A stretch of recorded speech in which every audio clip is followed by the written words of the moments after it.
Bismillahirrahmanirrahim. Alhamdulillahi alamin. Wassalatu wassalamu ala sayyidina Muhammad wa ala alihi wa ashabihi ajma'in. Allahumma ighfir lana dhunubana wal ikhwanina alladhina sabaquna bil iman wa la taj'al fi qulubina ghillan lil ladhina amanu. Rabbana innaka ra'ufur rahim. Ya Allah, Ya Rahman, Ya Rahim, sesungguhnya kami melahirkan rasa kesyukuran di atas kurniaan-Mu yang tidak ternilai. Jadikanlah kami hamba-hamba-Mu yang sentiasa bersyukur di atas nikmat yang melimpah ruah kepada kami. Kami juga amat bersyukur kerana dapat berada dalam satu majlis ilmu yang sangat bermanfaat ini, iaitu SnapEd Chuping Valley Accelerator Educational Program 2022. Ya Fattah, Ya Alim, sesungguhnya Engkau Maha mengetahui bahawa kami di sini ingin menimba ilmu-Mu yang sangat luas bagi mengembangkan potensi kami sebagai hamba-Mu yang Engkau redai. Justru berkati, rahmati dan mudahkanlah urusan program kami ini, Ya Allah. Kurniakanlah kepada kami segala ilmu yang bermanfaat. Sinarilah hati-hati kami dengan cahaya dan hidayah-Mu. Semoga dengannya kami mudah menerima dan menghayati serta mengamalkannya. Ya Dzal Jalali wal Ikram, kurniakanlah kepada kami kesihatan anggota, kecergasan minda, ketenangan jiwa, kekuatan semangat. Semoga dengannya kami mampu mendepani cabaran, berdaya saing dan mampu mengangkat martabat diri, keluarga, organisasi, masyarakat dan negara kami. Rabbana atina fid dunya hasanah wa fil akhirati hasanah wa qina adzaban nar. Wa sallallahu ala sayyidina Muhammad wa ala alihi wa sahbihi wa sallam. Walhamdulillahi rabbil alamin.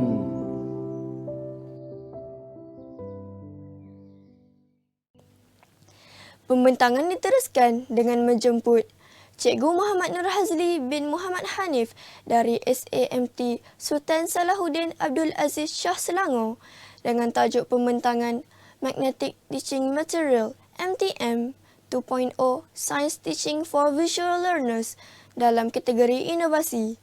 Dipersilakan.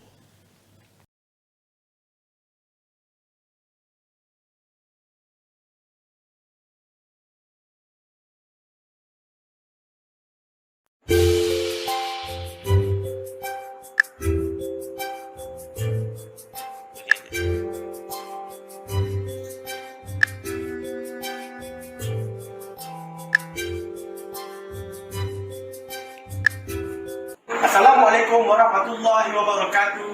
Saya Muhammad Nur Hazli bin Muhammad Hanif daripada Sekolah Agama Menengah Tinggi Sultan Salahuddin Abdul Aziz Shah Sabak Menang. Ini membentangkan tentang inovasi daripada saya sendiri, iaitu yang bertajuk Magnetic Teaching Material 2.0 Science Teaching for Visual Learners. Cetusan idea untuk menghasilkan inovasi ini adalah bermula ketika saya mengajar pelajar cara untuk menggerakkan makanan dalam sistem pencernaan manusia. Jadi masalah-masalah yang didapati adalah anda boleh lihat dalam video ini.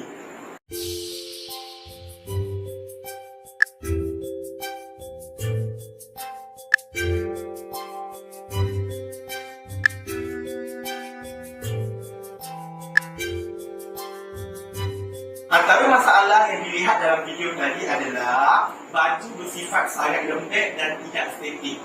Jadi ia sangat sukar bagi pelajar saya untuk melakukan demonstrasi pergerakan makanan melalui sistem pencernaan makanan yang ada dilukis pada baju ini.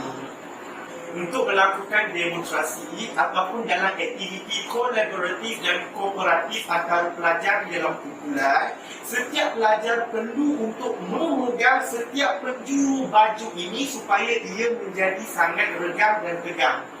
Jadi barulah boleh mendemonstrasikan pergerakan laluan makanan yang mereka belajar secara teori. Ini adalah sangat menyusahkan. Disebabkan itu, saya mencari alternatif lain yang lebih baik dalam ABM yang digunakan ini. saya telah menghasilkan satu ABN yang sangat mudah, iaitu dengan hanya menggunakan kertas yang berlaminate dan bersaiz A3 dan mempunyai image sistem pencernaan di dalamnya. Magnetic teaching material ini juga disertakan dengan magnet makanan yang sangat cantik dan comel ini untuk digunakan bersamanya supaya pelajar menjadi tidak bosan dan lebih menarik dalam pembelajaran ini. Anda boleh melihat bagaimanakah kefungsian produk ini diaplikasikan di dalam kelas. Saya telah mengaplikasikan penggunaan MTM ini di dalam kelas bersama dengan pelajar-pelajar saya. Anda boleh lihat video ini. Makanan yang kami gunakan ialah miso. Makanan akan dikunyah oleh gigi dan air liur akan melembutkan makanan tersebut. Dalam masa yang sama, terjadinya pencernaan kimia, iaitu mulut akan merembeskan enzim amylase untuk mencernakan kanji kepada maltosa. Kemudian makanan yang sudah dilembutkan itu dikenali sebagai bolus. Bolus tersebut akan bergerak melalui esophagus dan menjalani proses peristalsis, iaitu pengecutan dan pengenduran otot licin yang berada di dalam esophagus. Bismillahirrahmanirrahim. Jadi, Kim akan bergerak ke dalam duodenum.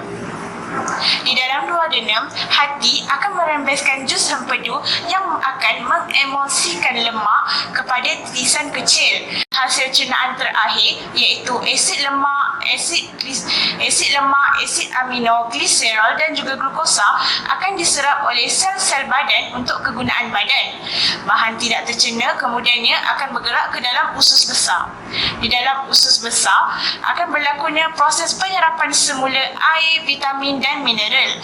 Hasil cernaan yang telah diserap semulanya air, vitamin dan mineral ini akan menjadi separuh pepejal dan dikenali sebagai tinja. Tinja kemudiannya akan disimpan di dalam rektum di dalam beberapa tempoh tertentu, kemudiannya disingkirkan daripada badan melalui tubuh. MTM yang telah dicipta oleh saya ini adalah sangat sesuai digunakan oleh pelajar yang mempunyai kecerdasan ruang dan visual mengikut teori Howard Gardner. Howard Gardner mengatakan bahawa pelajar yang mempunyai kecerdasan visual dan ruang ini sangat cenderung untuk belajar dengan menggunakan image. Dan mereka akan menggunakan image untuk mengekalkan pengetahuan yang telah dipelajari dalam kelas.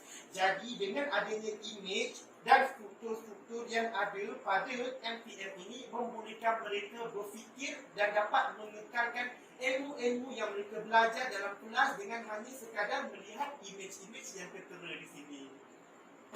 Kaedah menggunakan image dan visual adalah kaedah yang paling baik untuk mengingat semula sesuatu topik yang dipelajari.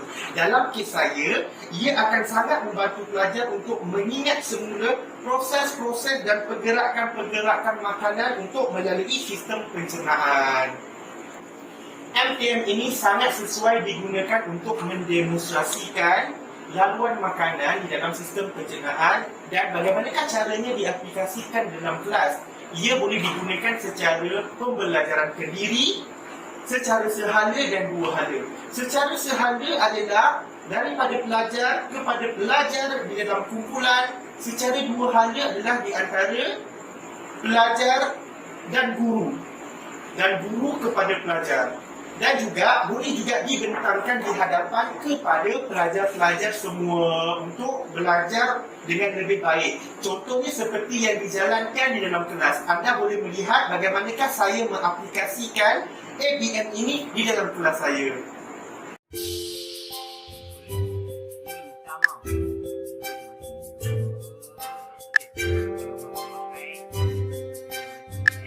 Bagus.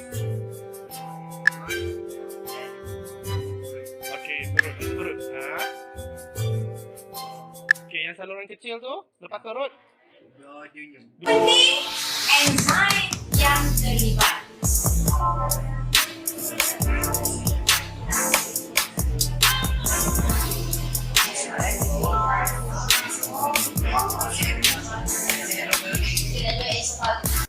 Adakah inovasi saya ini berkesan? dalam membantu pelajar untuk memahami sistem pencernaan manusia dengan lebih baik? Jawapannya ya. Hal ini demikian kerana saya telah menjalankan ujian ataupun penyelidikan ke atas pelajar tingkatan 2 di mana saya meminta mereka untuk menduduki pra-ujian dan juga post-ujian. Pra-ujian adalah ketika mereka menjawab soalan sebelum saya mengaplikasikan inovasi saya ke atas mereka. Dan post-ujian adalah ujian setelah saya mengaplikasikan inovasi saya di dalam kelas. Berikut merupakan dapatan hasil kajian yang saya dapat daripada pra-ujian dan juga post-ujian. Anda boleh melihatnya di sini. Data menunjukkan tiada langsung grade A dan grade B ketika dijalankan pra-ujian. Setelah diaplikasikan inovasi kami di dalam kelas, saya telah mendapati bahawa terdapatnya grade A yang telah meningkat dan juga grade B, dan keputusan keseluruhannya adalah lebih baik berbanding daripada pra-ujian.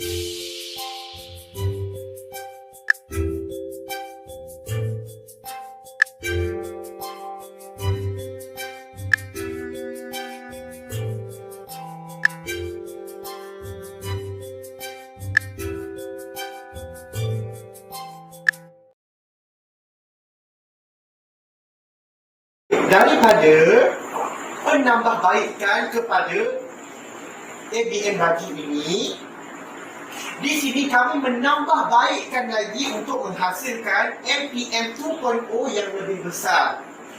Lebih besar, lebih jelas dan lebih selesa untuk digunakan oleh para pelajar di dalam kelas. Saya juga telah mengaplikasikannya di dalam kelas. Anda boleh melihat sedutan video berikut.